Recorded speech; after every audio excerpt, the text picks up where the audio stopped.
again, it's getting sunnier and it's actually drying up a little around here. So we still have the mud bog, but it is what it is. So it's not that bad, really. Anyway, so I'm going to do this at the front of the video because I've noticed that it works better. And it's incessant, and I know, but I'm doing it anyway. Like the video. Come on, give it a thumbs up. And also subscribe and click the bell so you get the alerts. You don't want to miss surgeries. They're stacking up like 4 in a row. Bam, bam, bam, bam. You don't want to miss that stuff. Or me getting shook to death by potholes. So do it. Do it right now while you're waiting. I'll wait. We'll stop here. We'll wait. Okay. Well, that was like 1. Come on. All right. Well, here's the thing. I know which one of you didn't do it. I mean, I want to forgive you and stuff, but, you shook your head at me. I saw it. I'll look away. I'll give you another chance. 1 more. Did you do it? I'll just forget you didn't, okay? I'll forget about it. So do the thumbs up at the very least, Sheesh. I heard what you said. Anyway. And the person I'm talking to knows exactly who they are. I'm in a goofy mood. Don't know why. Better than a funky mood, I guess. So last night I got my washer dryer, this little stackable 24-inch wide like you have in an apartment kind of deal. Got a screaming deal on it, and I'm just so pleased. The poor delivery driver had to come up these roads, these crazy roads, and he got lost. And I told him, I gave him such good instructions. He just didn't follow any of them. Typical boy. And I told him, you got to stop here at these crossroads where there's a fruit stand, and that's the last place there's a cell signal, and then text me or call me, wait for the confirmation, and then I will go down to the end of the road, and I will meet with you, and this is the kind of car I have, and, none of those instructions were followed. 0. And as the time was ticking away, I'm like, I know he's lost, and I know where he is, too, and I'm going to go find his stupid butt. So I hopped in the Volvo and sped on down to the end of the road, and I thought he's going to be this way. I know exactly where he came up from. So I started going that way, and there's one spot that the GPS usually tries to tell people where it is. It's like, that's not it. And so I'm like, I know where he is. He's going to be in this one spot, and I guarantee he's parked on the dirt up in this corner. So I went up in there, and sure enough, there's a pickup truck with a washer dryer in the back of it. And I'm like, yeah, you doofus. Frank. It's like, oh, Frank, you typical boy. So no following instructions. So I pulled up next to him, rolled down my window. I'm like, hey, Frank, follow me this time, okay? Follow me home. So Frank finally followed me, and we got there, and I realized the thing is standing straight up because it's a stackable, and I'm like, oh dear, it's going to be a shaky bumpy. So I was hoping he would follow me precisely, and he did follow me exact and precise, and that was good. We avoided it because I go ziggy-zaggy all over the place to avoid the big potholes and the ruts, and I know where everything is. So he did a really good job and was able to avoid a lot of stuff, and it was good, and it was fine. We got there, and I'd paid extra to get 2 people to take this thing up my stairs. Well, he parks there, and I was just being funny with him. My buddies have got a few white trucks and stuff on the property, and he pulls up, and he's looking around at all these white pickups, and I said, so how do you like all my pickups? And he says, whoa, wow, you got a lot of them. And I said, yeah, I collect them. You're making me work for yours because I'm going to have to scrape your company name off the door. And he looked at me and was he was a bit concerned. And I said, oh, I'm messing with you. Relax, Frank. And I said, but don't relax too much. I need you to take this thing upstairs. And I looked in his truck and I said, where is your other person? And he's like, oh, I was just going to do it on my own. I said, Frank, how are you going to get this washer dryer up these stairs by yourself? And he looked at it and he uttered the S word. And I looked at him and I said, yeah, and I paid extra for 2 people. It's on the invoice. We both have it. And he looked at me and he says, well, can you help me? And I said, Frank, I got 1 working leg, and no, I can't help you. And he uttered the S word again. And so I said, let me go inside and see if my friend can help. And he goes, no, I can do it. And I said, if you ding up these brand new redwood stairs, my friend's going to freak out. So no, I'm going to go ask him what he wants to do, okay? And I could tell, he's got that tail between his tail between his legs look, My friend helped out, and long story short, it all was fine. And it worked out, and I got a discount on the deal because I didn't have to pay for the same number of stuff, and so I didn't pay him as much and saved myself like $40 or something, but whatever. I didn't like bothering my friend first and foremost, and that $40 wasn't worth bugging him, so I was irritated, but I let it go, kind of. Anyway, I want to talk to all of you about dysphoria again. The reason for that is today is Buttercup mode. And for those of you who have been following along, you know what Buttercup mode. And the rest of you have no idea because you haven't been following me. So I'll explain it again. It's bumpy. It's really bumpy. Buttercup mode is the day before electrolysis. You have to have stubble. It sucks being full-time.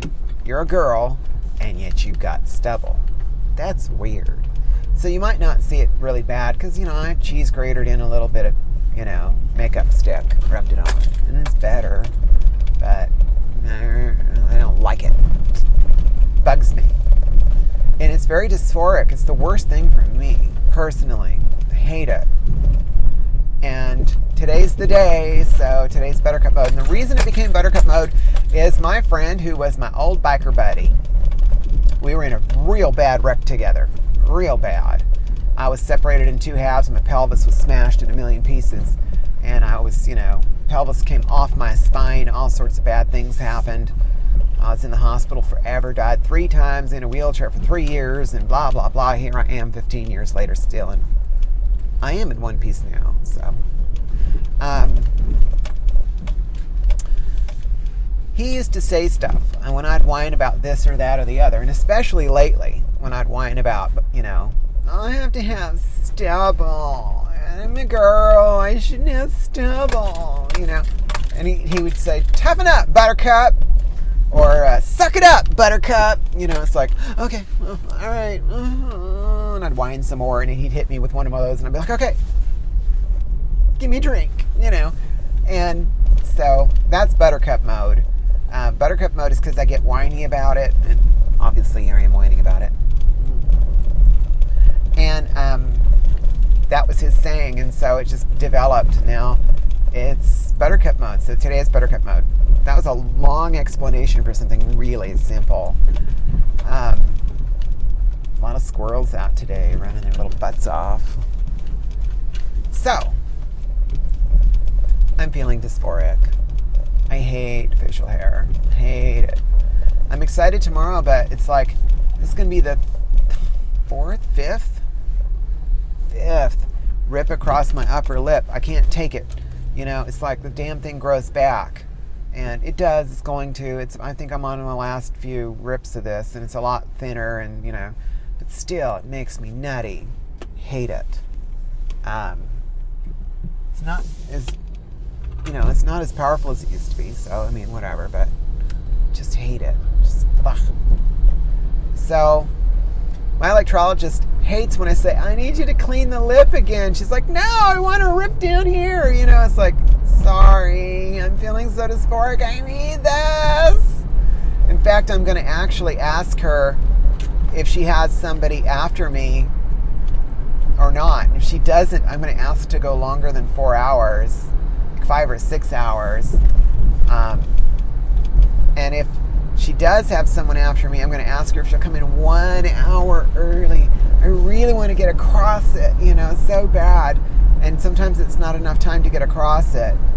So it's like, oh God, just hit the dark ones. Don't worry about anything else. Just hit the ones that are making it dark, Oh, I can't stand it. No, get it off of me. Get it off. Hate it. Hated it since it started. I used to cry when I was a kid. Stupid little hairs would show up.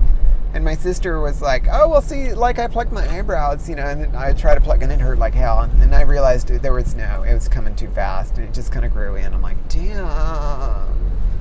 So my mom got me an electric Norelco, shaver. And I started shaving. I was like, oh, I hate this. And then I didn't use that for long. I started shaving with a razor when I was like 19 or something. And God, I hated it. I still do.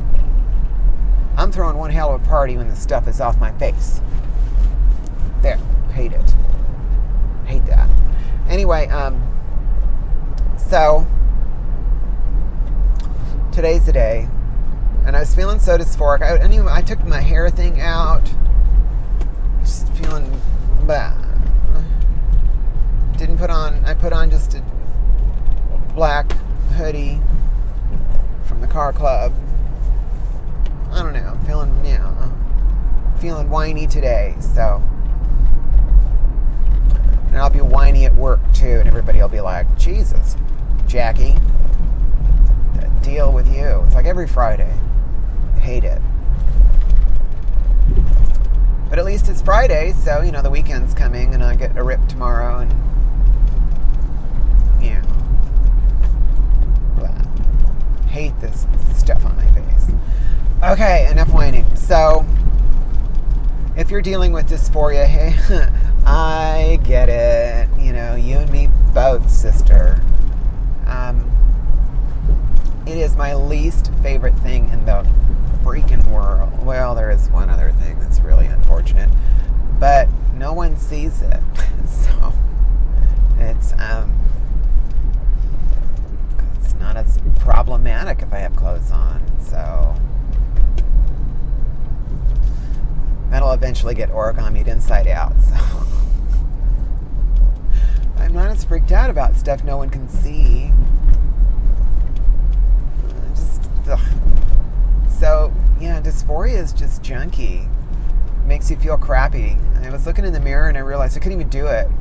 I was trying to brush my teeth and I just I can't do this. So I just opened the medicine cabinet and just looked at the inside of the medicine cabinet. And that's been going on since I was 11 years old. I used to turn around and look at the wall by the bathtub to brush my teeth and stuff. And once I had the drawer open because I would just leave the drawer open with the toothpaste and stuff. And I turned around real quick to spit, and I spit in the drawer instead of in the sink. It's like, dang it. I had to get some toilet paper and clean that out. I'm like, darn, stupid, Gosh, this has been plaguing me. I am so glad that things have changed and kids can make a life-altering, life-changing, life-saving medical decision on this, where they can just look, this is who I am. I can't do this. I can't take this, because I was there, and if it was an option, I would have jumped on it. I was asking my mom. I used to ask her when I was a little kid. I used to ask her, "Can't the doctor fix it?" No. Now they can. Well, they could back then too, but they weren't going to do that to a kid. So, not in the 70s. Sadly. My life would have been so much freaking better. But whatever. Who knows? Woulda, shoulda, coulda. I don't know. Now's the time. This is it. Here we are. Guess I should be really glad that I was not terribly masculinized. And I did something bad as a kid. I think I've said this before.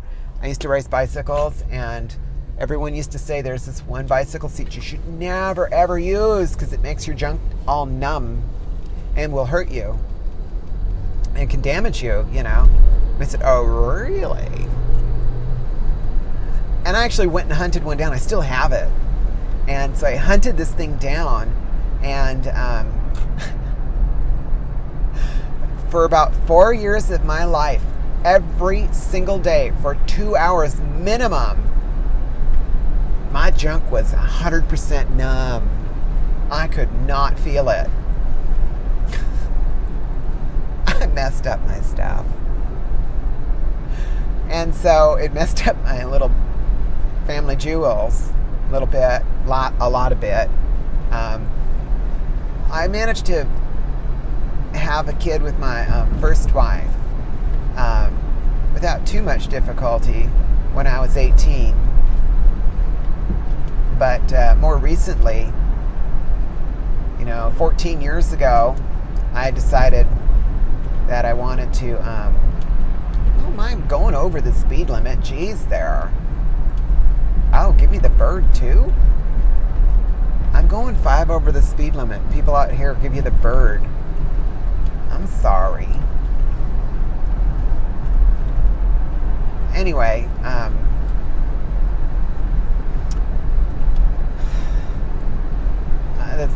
14 years ago or so, it took an act of God to get another child out of me. My spouse wanted to have children, and I really wanted to raise a family with this person. I was enamored with the idea of who I was at that moment in time and stuff. The one portion of my life I really wanted to be a man, like for a whole year and a half. So I did what it took, and I'll tell you what, it took a whole lot of going to the hospital. It took a whole lot of samples. It took a whole lot of centrifuges spinning my baby gravy. And the doctors used to ask me stuff like, do you have cancer? Did you have cancer? What's going on? You've got like no tails on these suckers, and there's just a few, I was actually worried about this. And so finally, the job got accomplished, and I've got my cute little kids. So, yeah, I was a little worried about it. I was never terribly furry. I never got very tall. I developed some muscle when I tried super hard, but it just wasn't very much. And I always had to really actually work at my voice, because I always felt like my voice was too high. And I didn't project well. Like I didn't have like that booming projecting voice. This is the voice I had that I had to cover up. So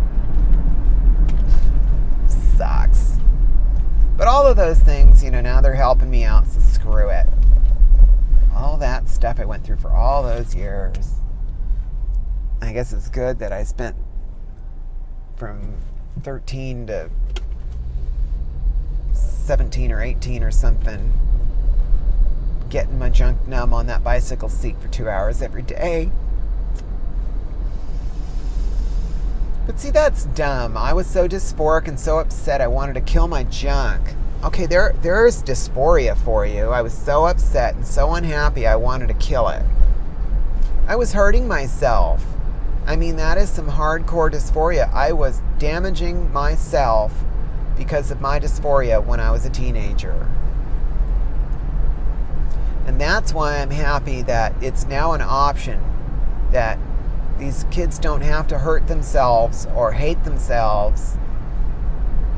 They can finally have the option, And it just makes me happy to think that we're finally reaching this point where, holy God, thank you. Because I can't imagine putting a kid through what I went through.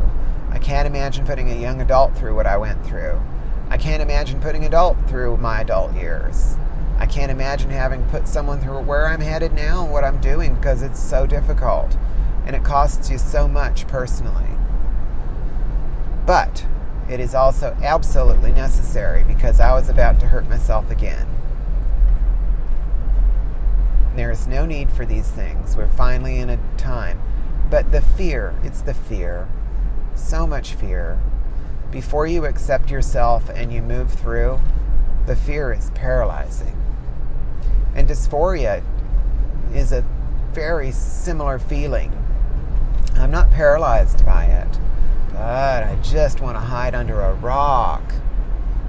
Fridays I wish I could just stay home, not go anywhere. But I can't.